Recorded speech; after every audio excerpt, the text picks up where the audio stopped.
When we found our true home for Kavana, the retreat center and learning institute we're building on the South Pacific coast of Mexico, we recognized that to truly understand the intelligence of this land and its people, we needed to engage someone to help us create bridges. So we brought in Norman, a wonderful man who conducted an in-depth study of place by immersing himself in the local community to find out how we can best support everyone to thrive. Here's the behind the scenes of his process and why it matters. Well, thank you for being with us, Norman. Thank you so much for all the beautiful work that you do and really who you be, like your heart and your love and your care and your passion is just so felt, like really in everything you do.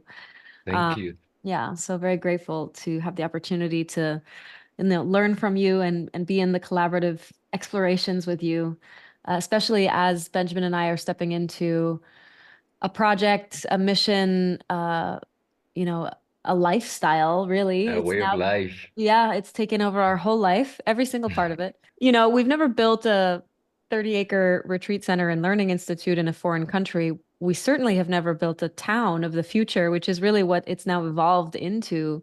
Mhm. Even just in the last 6 months, there's been so much evolution and the project has grown so much. How can we protect it? How can we make sure that it's developed with the same values that we have? How can we make sure that it's the density, the relationship to the local community, the relationship to the ecology, to all the natural resources? Like, how can we be good stewards, not just of our Mm. projects, but of this whole area? We deeply rely on people with your types of expertise and your gifts to be able to build bridges and understand really the complexity of the whole ecosystem.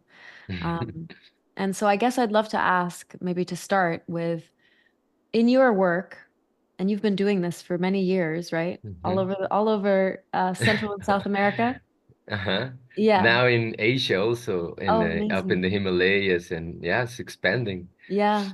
So in all those years of that work, what would you say have you observed about, like, maybe a way to ask it is, what is the risk Mm. of skipping this step, of not doing a study of place, of not listening to the intelligence of the place itself before you start building a project or creating a community? Mm. Really interesting question.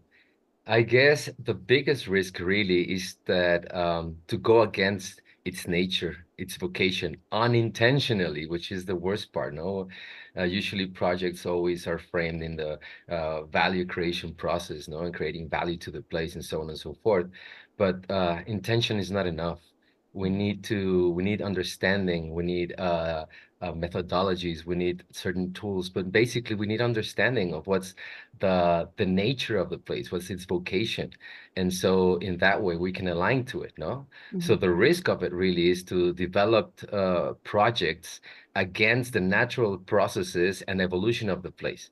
And hence, spend or waste huge amounts of energy in maintaining a disorder that is not really going to nurture the place into thriving, which at the same place it's the thriving of the project itself, because the project is now in a certain time and space, and as long as the place thrives, the project is also going to thrive, no? So I guess that would be the biggest risk, doing it unintentionally.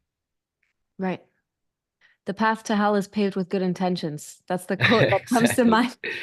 mind. And also because um when we're talking about regeneration, we're really not aiming for mere survival, and just like being like equal to zero in the incomes and outcomes. We're looking for is for the thriving and the blooming of all of the potential of the place, not only the nature, the community, but also the project. And from my understanding, pretty much the only way that we can achieve that is working through vocation, through the essence, through the natural process of the place.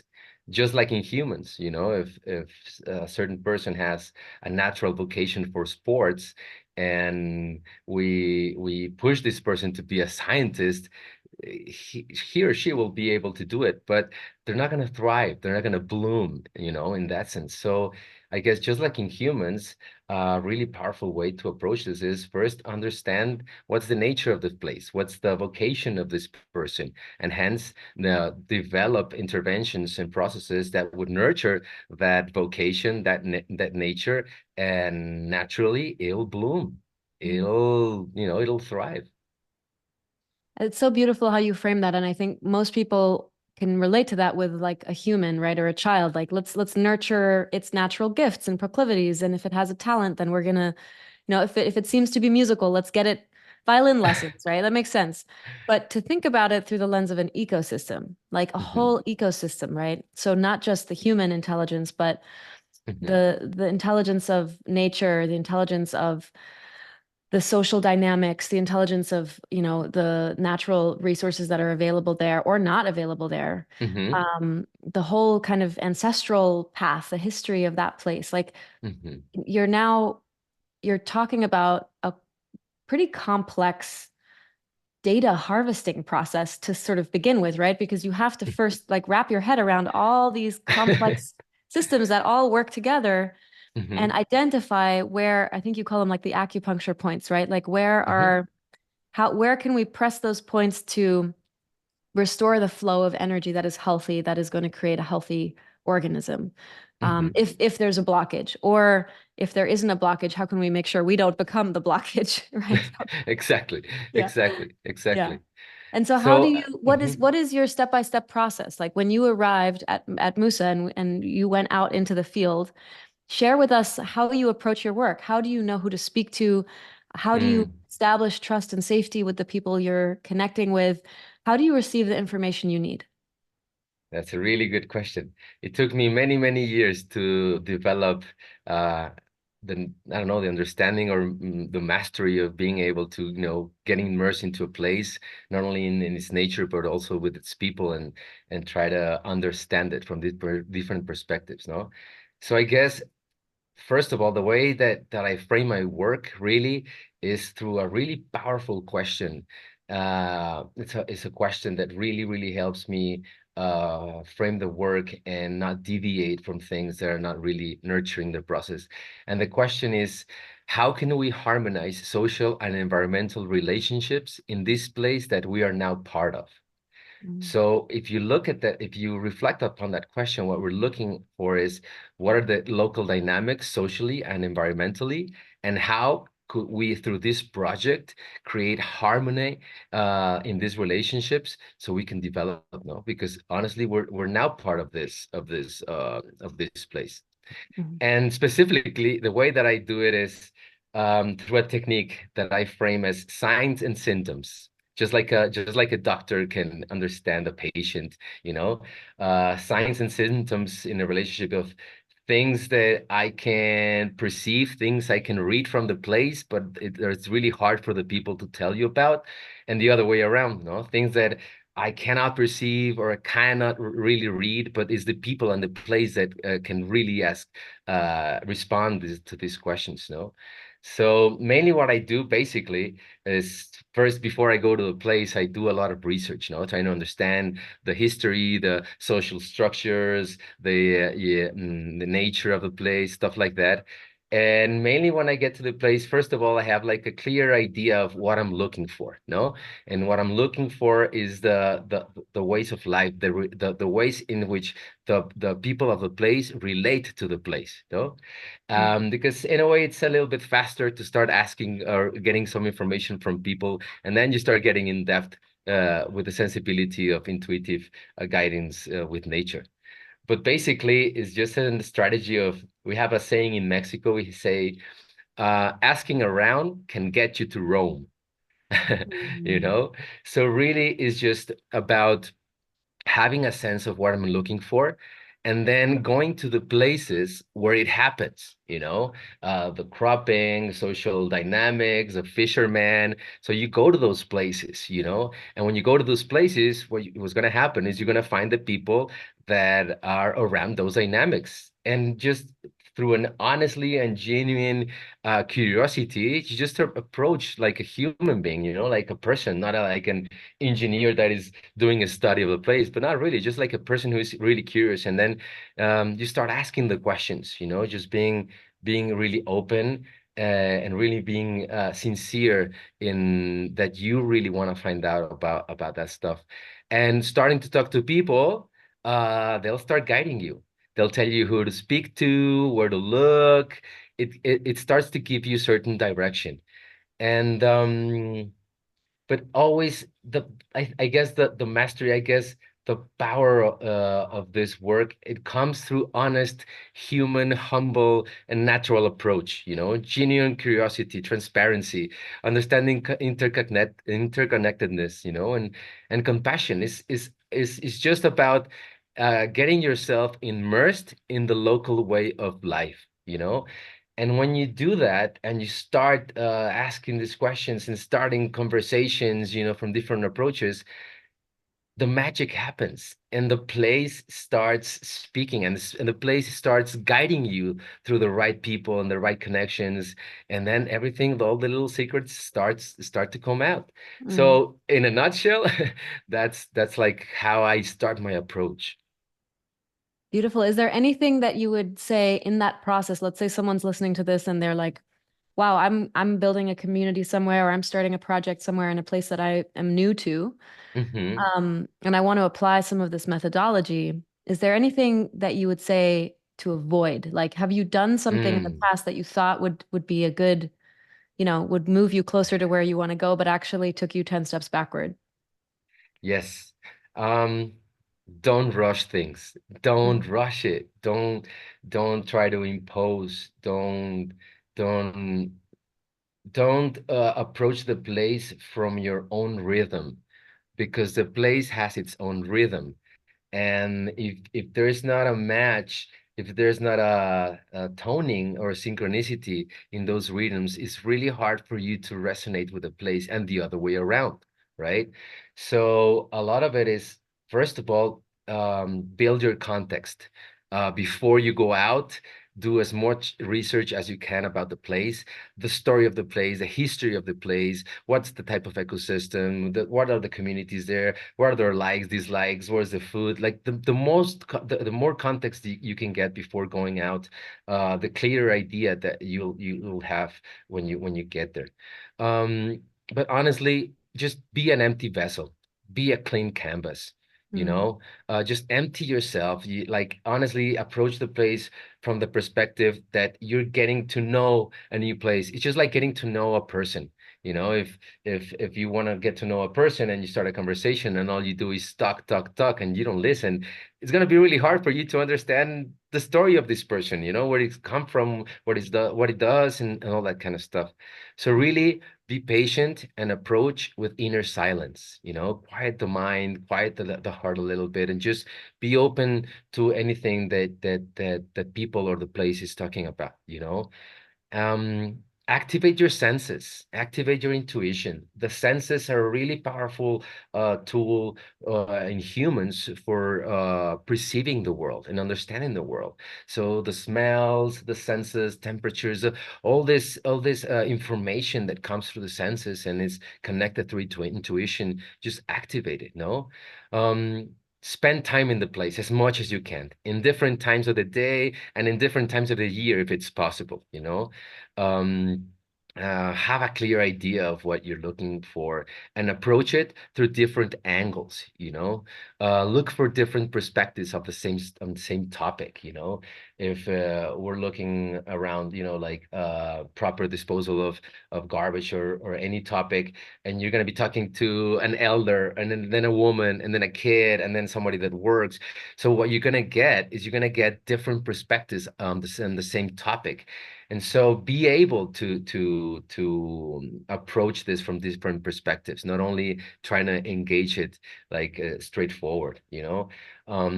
Usually what I tell to people, especially when we're approaching rural communities, is that anywhere in the world, rural communities have a mellower rhythm that from people from the city.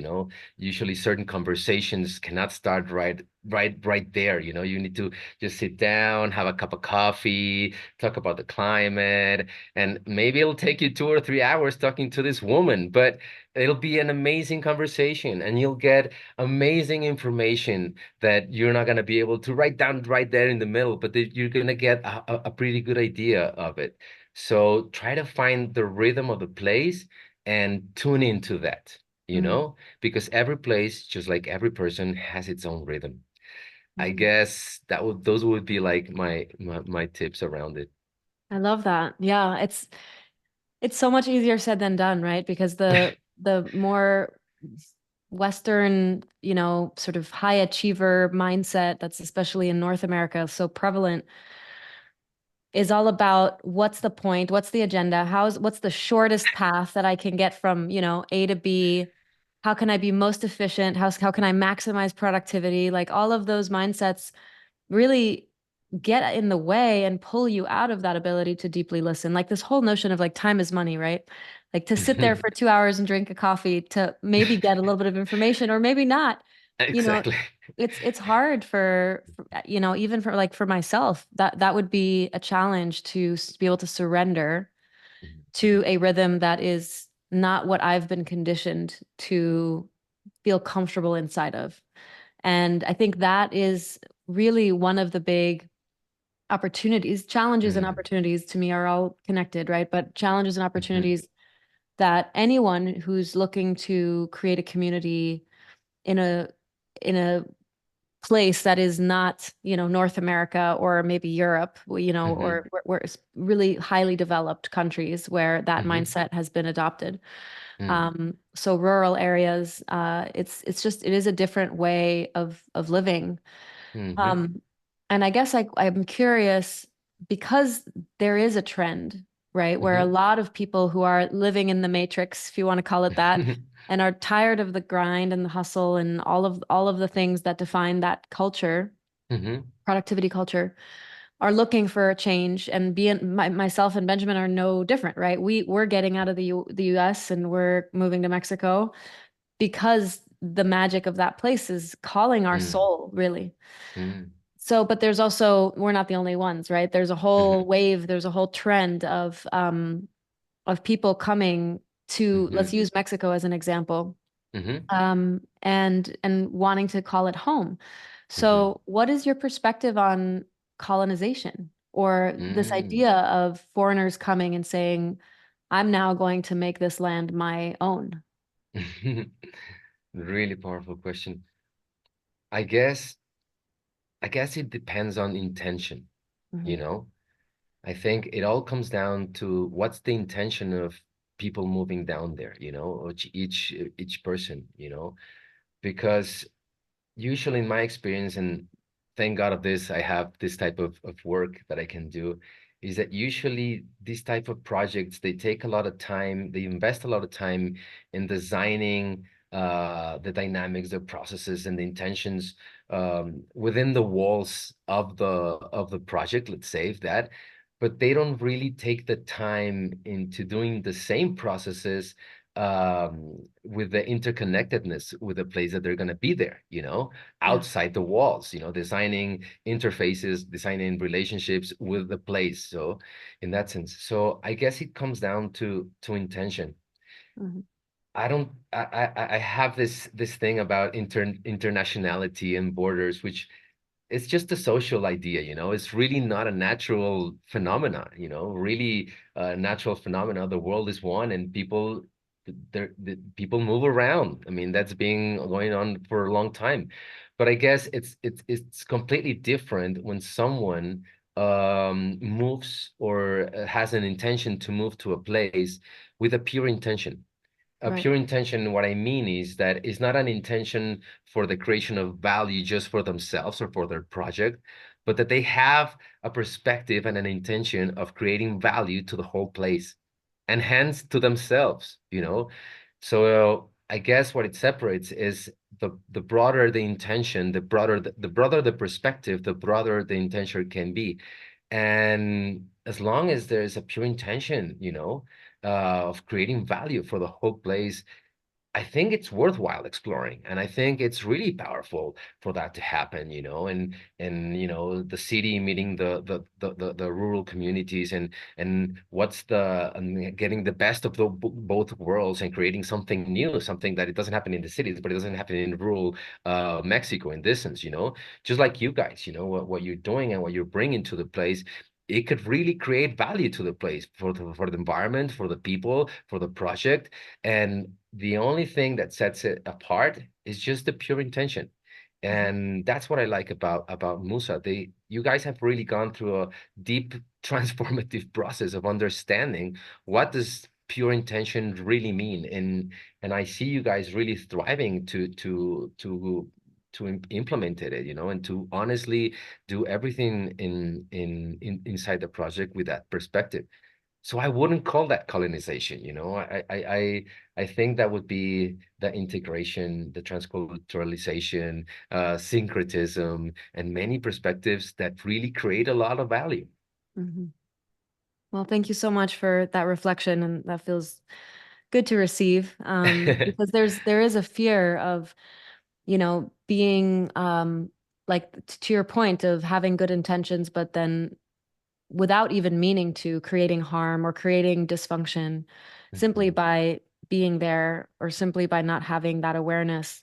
And so, yeah, it feels really powerful to be in collaboration. And what I really hear in your answer is like reciprocity, like if mhm, you're going to go to the place, don't extract from the place, give back to the place in ways that are actually useful to the place. And instead of projecting what you think those things should be, listen mhm. to the instructions that the place and the people of the place are giving for how those acupuncture points can be, you know, Exactly, unlocked essentially so that everyone can rise and everyone can thrive. exactly. Yeah. Well, Yeah. beautiful. Thank you so much for your time. I really appreciate it. And I'm sure that the people listening to this are going to receive a lot of value. And this is a topic that is so present in so many people's minds right now. Mm, And so many conscious communities are emerging everywhere, which is needed. The world needs mhm, that. And we need to come mhm, together in these ways. mhm. But we also need instructions and templates and methodologies that can help us do it in a good way. So thank Exactly. you. Thank you so much, Ezra. Nice seeing you again.